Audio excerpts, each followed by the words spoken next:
Hi guys, I'm Charlotte and today I want to talk about some of the things that I loved in 2019. So it's been a long time since I've done a kind of favourites thing. I did it a long time ago on my blog and I've said that for a lot of videos recently. But it's something that I want to do again, and because I didn't do anything like this throughout 2019, I just thought, gather together some of your favourite things and have a little chat about them at the end of the year. So I've split this into categories. I've got like books, makeup, games, film and TV, and then just other things. There's about 20 things on this list, I think, so let's just get right into it.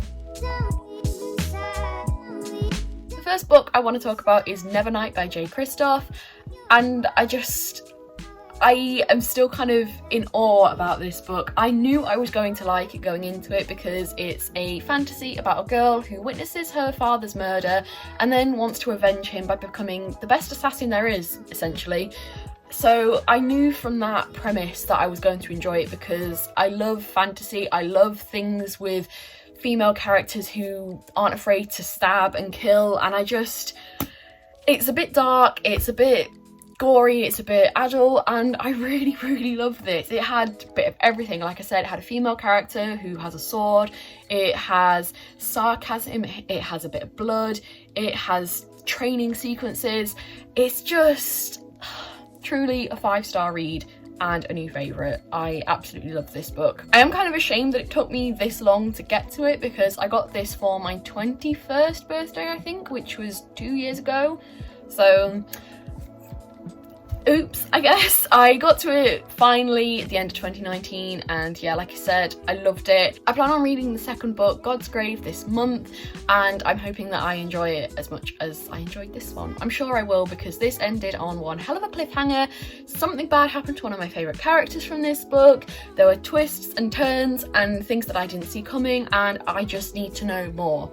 And the entire series is out now, so I'm just hoping and praying that a library near me has a copy of Dark Dawn that I can borrow because I need to know what's going on. Next, and in a more serious note, I guess, we have Reasons to Stay Alive by Matt Haig. This is one of the books that I was lucky enough to get signed in 2019 because I was lucky enough to see him give a talk in his hometown about his second book, Notes on a Nervous Planet, which I didn't enjoy as much as this one.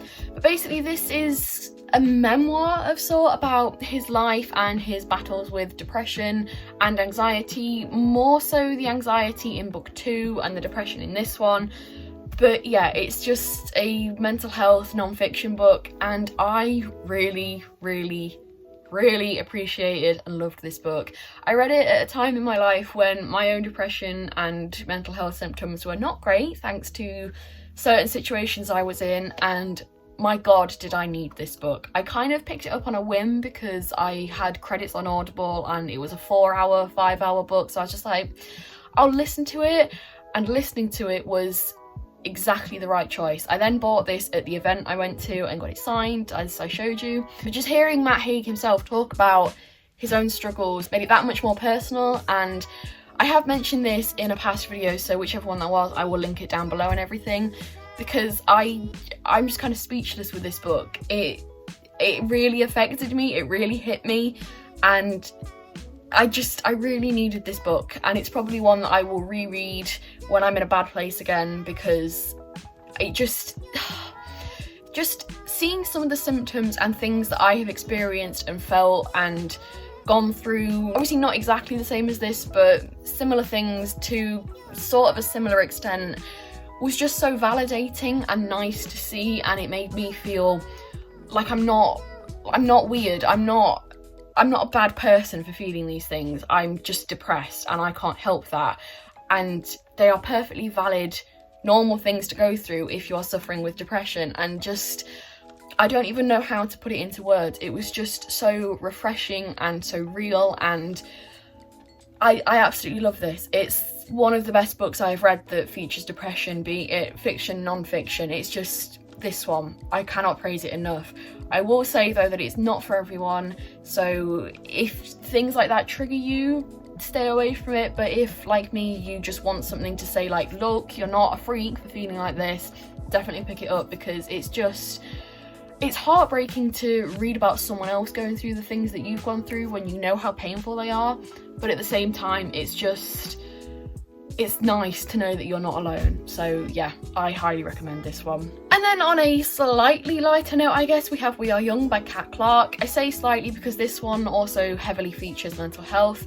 I think this one was more bipolar, I can't remember, which is bad because I'm saying it's a favourite book. Either way, it features an affective disorder and mood disorder, so that does cover things like bipolar and depression. I can't quite remember, I just really bloody loved it. But this follows the main character Evan as she is investigating a kind of very suspicious car accident that happened in her hometown.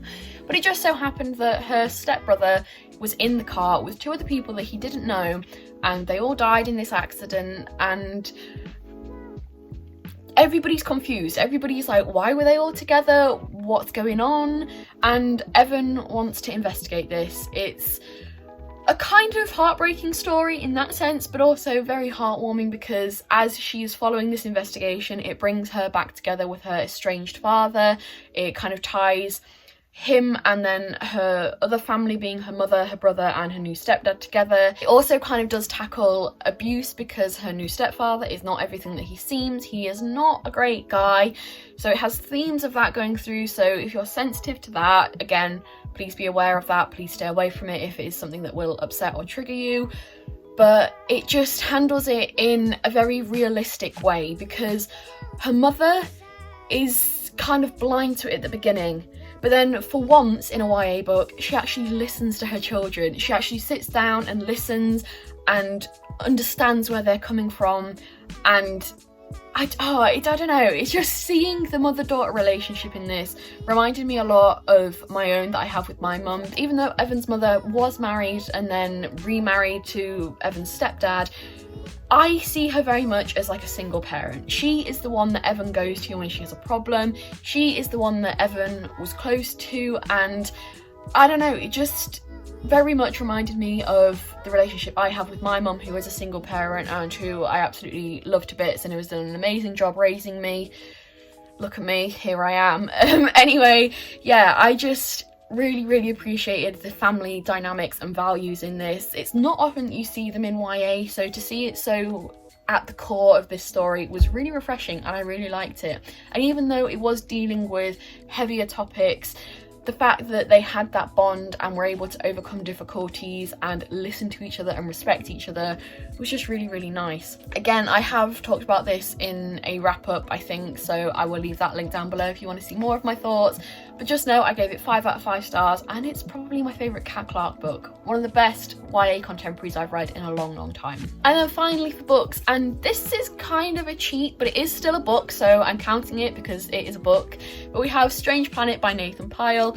My boyfriend Ronnie got me this for Christmas because the comics are kind of like our thing. Whenever we see a new one on Facebook, we always tag each other in it, we send them to each other, like it's our thing. And if you're not familiar with Nathan Pyle and his little alien guys, then I will show you one.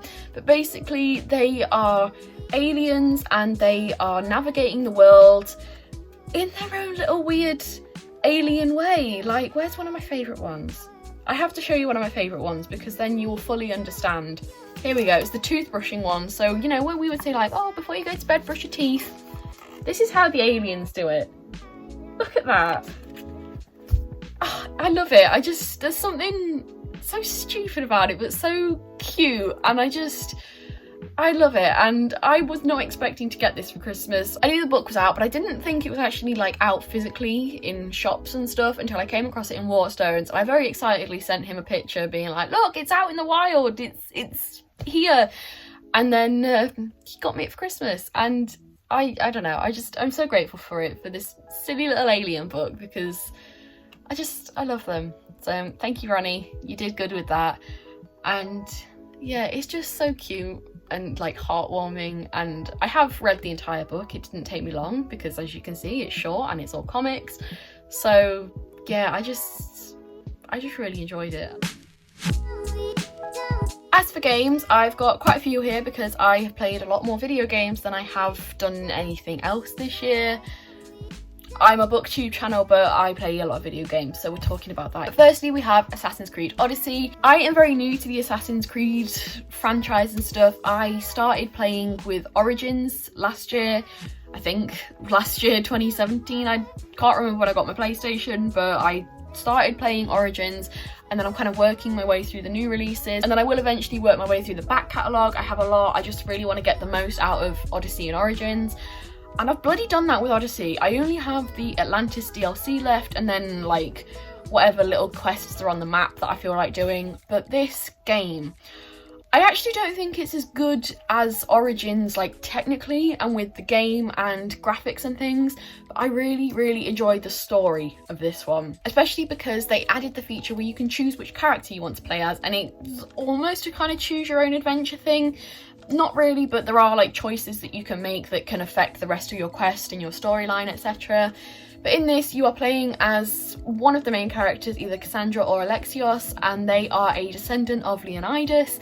They were raised in Sparta. They've had a very kind of mysterious upbringing where their sibling went missing, and then their sibling was raised by a cult, and their mother went like AWOL, and their father wasn't who they thought he was. And it's just kind of following them through their adult life as a Mystios, which is kind of like a mercenary, doing like jobs for money, killing people, blah, blah, blah, an assassin, I guess you could say. And it follows them as they're doing all that and then unwinding the mystery of their family and this cult that's going through ancient Greece. And I just really enjoyed it. Obviously, because of the setting and the ancient Greek stuff, and I think this counts for Myth Take. And if you don't know about Myth Take, it's a book club that I run with my friend Ashley, where we read a fantasy retelling of myth, fairy tale or folklore every month. We're on a bit of a hiatus, but we're coming back in 2020, don't you worry. But I really want to start like a Myth Take games thing, and this is one of the games that I would put towards it, because even though it is just kind of running around ancient Greece, there is a bit of mythology in this. You have to fight the Cyclopes and Medusa and the Sphinx. So I guess spoilers for that, sorry. But yeah, it's really good. It kind of embodies everything I love in a video game. Third person, open world, RPG kind of action style stuff. So yeah, I would highly recommend this one. I do think Origins is more technically perfect, but the story in this one is just, I love it so much. There are so many different branches to it as well. So yeah, I've put a lot of hours into this and I finally almost completed it. Next up we have Stardew Valley, which I can't physically show you because I have the digital edition on my PlayStation. But I need to give an apology to this game because I completely wrote it off as a Harvest Moon clone, and I hated Harvest Moon on the DS, mostly because I was like 10 and didn't understand what I was doing. I was just kind of like blindly running about making crops and then giving people gifts that they didn't like. Stardew Valley has pretty much all of those features. It's identical pretty much, like, and I was like, no, I think that's cheap and stupid and they've copied it and I don't like it, I don't want to do it.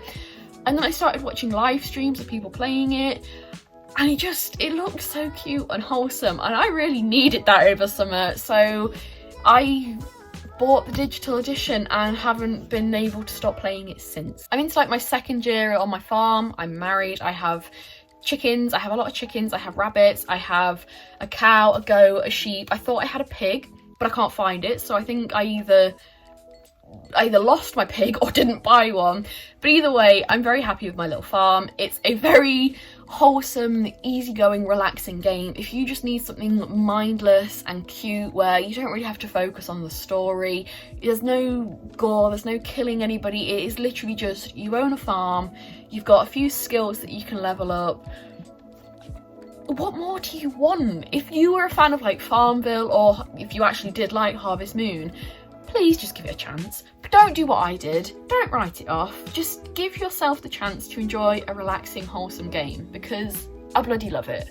I really do. I've put like, I think almost 100 hours into it, which is a lot when it is basically just an 8-bit farming simulator, but it's just so cute and I really enjoy it. It's one of those things where if I just want to waste a few hours, I'll go plant some crops, pet my chickens.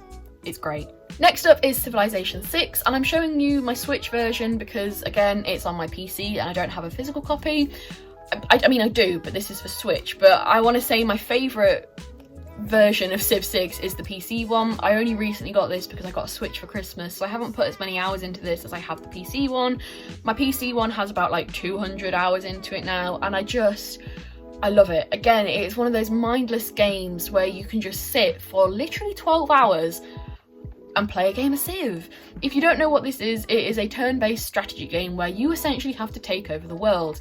You play as a civilization, so you are like a historical world leader. For example, here we've got Trajan, Cleopatra, and I can't remember his name. I want to say it's Hojo, and I just want to say like sorry for that pronunciation. He is the Japanese civilization leader. I've never actually played as Japan yet. I'm trying to work my way through all of them, but he is the one that I haven't played as yet. But yeah, it's just a game that I pick up and put down as and when I feel like it. There have been months where I just don't play it, and then like a week where I will put in 50 hours solid. And that's mostly because the PC that it's on is huge and I can't easily get it to uni and back. Like, it's a 17-inch beast that weighs like a ton, so yeah, I don't take that with me. But when I got a Switch for Christmas, I knew I had to get Civ 6 on it so I could actually play it at uni. So yeah, I'll be putting some more time into the Switch version, but the PC one is probably one of my all-time favourite PC games. Since getting my PlayStation, I am very much a console gamer, but Civ 6 on PC is just, it's good. I love it. It's a very, very expensive game, so please try and get it on sale. I think the base game is 50 quid, and then the DLC, the big expansion packs, are like 30 quid each. So when Steam have a sale, have a look, treat yourself maybe. But yeah, it's just, again, another little mindless game that is actually not as mindless because it's strategy and you kind of have to think a little bit if you want to win. But yeah, I really, really enjoy it and I would highly recommend it again. And then, of course, this wouldn't be any kind of favourites video for me if I didn't include Sims. Specifically Sims 4, because my laptop just can't handle Sims 3 anymore, so I've put a lot of time into Sims 4 now. I think I'm up to like 300 hours, which isn't a lot when you consider how long this game has been out, but it's a lot when you consider that probably at least 200 of those have been in the last year alone. So I've put so much time and money into the Sims franchise, and when I say I only started playing Sims 3 in like 2010, it's kind of impressive, I guess. But yeah, my decade has just been Sims based, and I love Sims 4. It's like, the base game's alright, but the expansion packs are what makes this series, this franchise, like, I love The Sims. I love The Sims. I am very much like a legacy player with The Sims, so I start off with my original like sim or couple, and then I build their family from there. My latest family, they have just sent all their kids off to university because of course the latest pack is the Discover University pack, which I am so hyped for. Again, Ronnie got me it for Christmas and I can't get away from it now. I can't stop playing it. I loved the Sims 3 University pack, and now that I'm actually at university, I'm just like, I know what's going on. I kind of, I know how this works, and being able to make my Sims do that, and like there's even a psychology degree, I love it. I absolutely love it. I also would like to shout out as if the Sims are gonna watch this. I'm gonna praise the Island Living pack. Again, it was one in Sims 3 that I really, really loved, and I've been using that a lot in Sims 4. The family that I just mentioned, they all live on the islands there. They all like nature and the ocean, and they have a very like conservationist streak. The mother was a conservationist, her daughter was a conservationist, she also turned into a mermaid by some chance. So yeah, I really have got a lot out of The Sims 4 and all their packs, and I love it. I really do. Ultimate top favourite game ever, probably. And then finally for games we have Mortal Kombat 11. And this one is probably the one where you're sat there going, huh? Because it's like, you look at me, I'm like this like goofy little girl who likes reading, and then I'm holding up one of the most brutal, gory video games. What can I say? I enjoy fighting style things, and I enjoy, like, I'm a big Stephen King fan, so you know that I like the gore and I can handle that. and Mortal Kombat delivers. I have been eyeing this one up for ages because I watched a little bit of gameplay and I was just like, ooh, I want to do that. And then it was kind of on sale and I kind of had some money and I kind of treated myself to it. And I'm kind of really bloody glad I did. Because again, this is almost like a little mindless game. I can just sit there after a long day of uni, press one of the ultimate fighting endless towers. That's not what they're called. It's just you have to fight as many enemies in a row as you can, so I can just do that for a few hours after a long day of uni. I don't really have to think. I'm just mashing a few buttons and it's just really satisfying. It makes me feel tough, like to win and to just see all of the blood spattering everywhere. It really does get any kind of frustration and aggression you have out, and it's probably not the best thing to enjoy, but I just really do. I don't really know how to explain this or describe why I enjoy it. I just do. I have quite a range of video games, as you can see. The duality of man, from Stardew Valley to Mortal Kombat. What can I say? I'm a well-rounded person who enjoys a variety of things. I like this one. It's a favourite game now. And then very quickly, I just want to talk about film. I haven't actually watched much film or TV this year. I mean, I have, but they haven't been like new things. I've rewatched a lot of things, but one of the things I watched like new to me this year was The Greatest Showman, and I loved it. I've said that about everything, but that's because they're all favourites. But this kind of all stemmed from the fact that Ronnie and I went to see Panic at the Disco in March around his birthday, and Panic at the Disco covered the title song from this, The Greatest Show, and I was just kind of stood there at the concert like, yeah, this is a good song, I don't know it, terrible Panic fan, I know. I didn't know one of their songs. But yeah, I was just kind of bopping along, just like, yeah, this is cool, don't know it, but it's a good song. And then so many people started saying you would really enjoy The Greatest Showman. And I caved and I got it because it wasn't available on Netflix or Amazon or anything, so I had to buy a physical disc. So I did. I spent a lot of money on this thinking, yeah, it's a musical, I'm not really gonna like it. And I loved it. I loved it. I loved it, and I'm kind of not surprised that I did because one, the soundtrack is incredible. Two, it has Hugh Jackman in it, and I love Hugh Jackman. I love my Wolverine, okay? And then three, it is in a Victorian setting, and that's my favourite historical era. I know that Barnum is a very problematic human, so we're not celebrating him, we're celebrating the film, because this is a work of art, and I love it. And I don't like musicals, so you know that this is good. If I, someone who does not seek out musicals, enjoyed a musical. And the next film I want to talk about is Into the Spider-Verse. This, I have mentioned this before, I'm a huge fan of the MCU. However, the last year or so, I just haven't got to the cinema to watch any of the films, so I didn't get to see this until it was on, DVD. And I like to physically collect all the MCU things.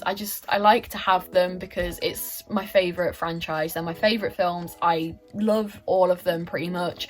So yeah, I got this one, I think, for Christmas last year. I think I might have done. Either way, I finally got around to watching it this year, and I am so glad I did. And this was so clever. I adored this. It basically follows the multiverse from the Marvel comics, and there are loads and loads of different Spider-Mans. Obviously we have Peter Parker, but then this film follows Miles as he becomes the Spider-Man in his universe, and then how he kind of is mentored by Peter Parker. And then of course we've got Spider-Gwen, Gwen Stacy, because she is also another Spider-Man. And it's just, there are so many Spider-Mans. It's amazing if you like Spider-Man, but the thing that really kind of amazed me for this is the entire film is done in this art style. It's done as if it's a comic book come to life, and when they're swinging from the webs, it will say swish, and when they hit an enemy it say pow, and it's incredible. I have never seen a film done like that, and it just was so immersive. It was literally like you were reading a comic book but on screen, and I absolutely loved that, and it was just so cute. And yeah, one of the best Marvel films, definitely the best Spider-Man film in my opinion, and just it's up there in the MCU. Technically it's amazing, the story's amazing, it's a damn good film. So I do highly recommend this one, and it's one that I will be rewatching many times in the future because it's just incredible.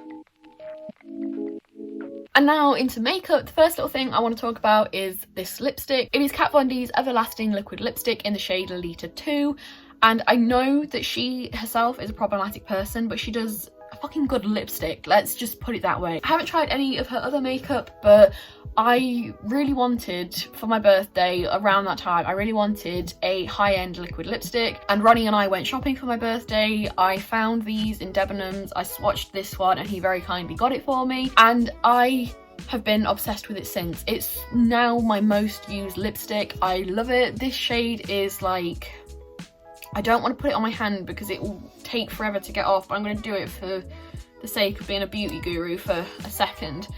It's this really nice, like, kind of nudie browny pink, but it has some very orange undertones, which I didn't think would suit me, but it does. It doesn't look like it there, but when it dries, it is a lot more orange than that. And the name of this does not lie. Oh my god, this thing lasts. I can put it on in the morning, I can eat, I can drink, and literally like 8-10 hours later it still looks good. It might just need a bit of topping up, like in the corners, because like that's where you like eat and drink and do a lot of movement with your mouth, but like everywhere else it stays. It's really good. And I wasn't a fan of like liquid lipsticks and matte lipsticks, but I think this one has a very nice formula. It obviously dries down matte, but it doesn't dry down matte to like a painful, gross looking cracked matte. This is a very nice formula. There's a nice range of colours. If you like the more gothy kind of colours, there is a very nice range of those. And yeah, I just really like it. And then next we have another lipstick, and that is the NYX Soft Matte Lip Cream in the shade Copenhagen. Again, I will swatch it and regret this because this is a red, as you can tell, but oh, that's not a very good swatch. There we go. This one is kind of metallic. I don't know how well that's picking up on camera, but it's this gorgeous dark red with a little bit of shine to it, and I love it. It's now my like new favourite red lipstick, and 2019 has shown me that I am a lipstick fanatic. I got a lipstick advent calendar as part of like my Christmas present throughout December, and this was in it, as well as 11 other lipsticks. But yeah, I now am obsessed with lipstick, and this one, as soon as it came out, I was just like, that's a Christmas colour. Like, that is a Christmas colour. I didn't think it would suit me, but it does. Like, my god, it does, in my own humble opinion. I wore it in one of my previous videos, so I will link that down below if you want to see what it looks like on. But it's so nice. And the formula for this, I know I just said the Kat Von D lipsticks dry nicely so that you're kind of like matte but not gross. These ones are even better. They are soft matte lip creams for a reason, because they're matte but they're not drying at all. Like, they're not sticky like a gloss, but they're not like matte, if that makes sense. Like, there's still a little bit of like not matte to it. I don't know how to explain it. I'm not a beauty guru. I just know that these feel really nice on. There's a nice range of colours. They have a lot of like nude colours, which I really like, but then they have these bolder colours. I know there's some more reds, and I also have Transylvania from the advent calendar, which is a nice plummy berry purple, very dark. So there are a range of colours, and they're just really nice. And the beauty of it is NYX is a more affordable high street brand that is cruelty free. So I would definitely recommend these ones. NYX lipsticks, very good, I think. Very good. And now we have another piece of NYX lipstick, but this time it is a mascara, and this is the On The Rise Volume Lift Mascara. And like, I have had so much trouble with mascara. My eyelashes are not very long, but they are pretty bloody curly, especially in my left eye. They're so curly, they just curl back in on themselves, and then they constantly get stuck together when I use mascara. But this has been a game changer and a lifesaver, and I love it.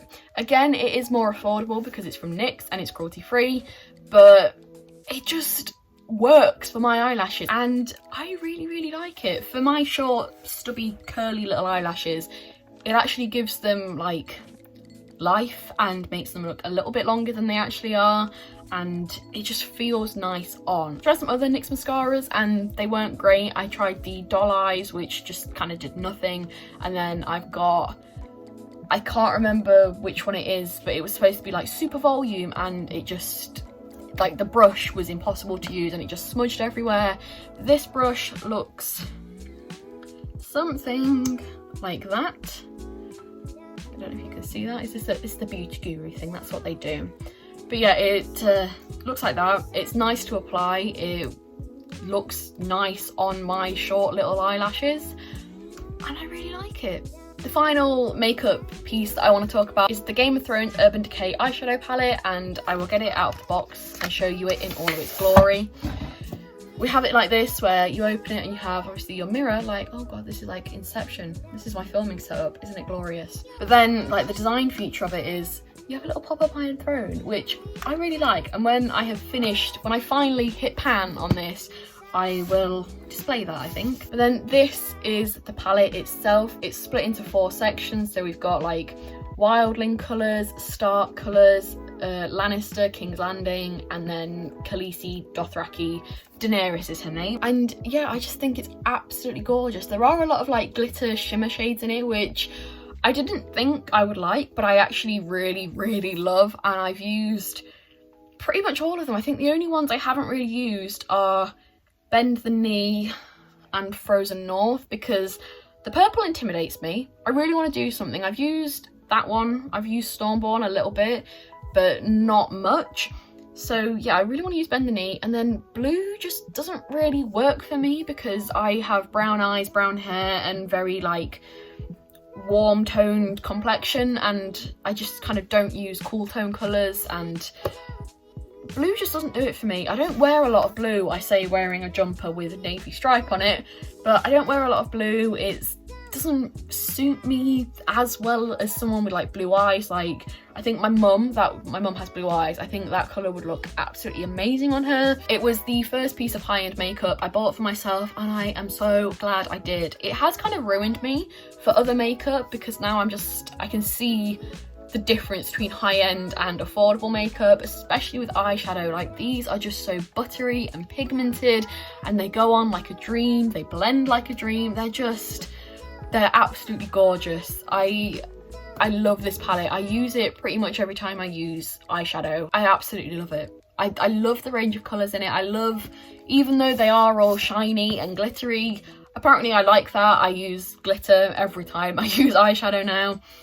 But I can't stop looking at it. It's just like, oh, they're just gorgeous. And then finally, we're into our little final miscellaneous section. And I only have 2 things to talk about here. And one of those is a hobby that I have discovered kind of in the past year or so, and that is cross-stitching. Here is an example, a very festive example of my work, I guess. Obviously I did not design the pattern. It was like a little kit with a pattern on it. I just did everything for it, and it's one of my finished pieces. I have several pieces on the go, but it's just such a soothing, relaxing little hobby that's so satisfying for someone like me who is not artistic, to see something come to life that I have created and done. It's really satisfying. But because I'm not artistic, I can't draw and I can't do things like that, so being able to do something more logical and follow a pattern and yet still have something beautiful and artistic at the end of it, I really enjoy. And the amount of time I have just like sat with either an audiobook or a film or a live stream on and just cross-stitched, I really enjoy it. I have several pieces now that I am very proud of, and I think I'm getting better with every piece that I complete. So yeah, something that I have picked up from my nan, who cross stitches 24/7 it seems, and it's something that I hope I can carry on as I age and become one of them grandmas that just stitches all the time, and I'm hoping I can fill my future home with all these pieces that I have created. And then finally, the last thing, or rather person I would like to talk about, is the YouTuber Call Me Kevin.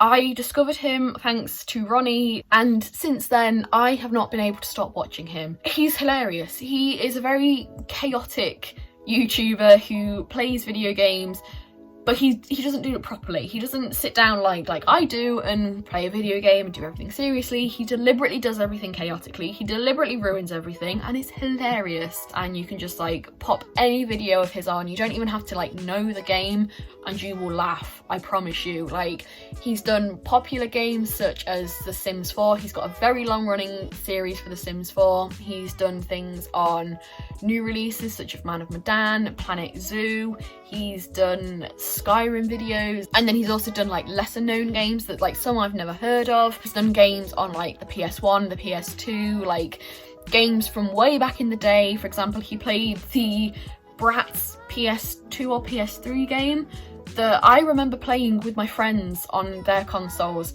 as a child, and I like seeing Kevin play it, I was just like, oh my god. But of course he did it in his own way, and it's just literally whichever video of his you put on, you will not be disappointed. He's hilarious, honestly. And if you want something that's just not serious, you don't want to sit through a serious gameplay video, give him a go. As I keep reiterating, he's hilarious. And I don't really know what else to say about that other than that he's really funny, he does a variety of games, and he's definitely worth a watch. So please do that. So that concludes my 2019 favourites video. That was a long one. There's probably a lot more stuff that I loved, I just haven't really thought of. These were like the main things that I have like really loved or like consumed recently or a lot of, and yeah, I just kind of wanted to shout about them with you guys. So please do let me know if you like any of these things. Let me know your favourite things from the past year, from the past decade even, and I will probably, maybe, hopefully get back to you, and I will hopefully see you soon with a new video. Bye!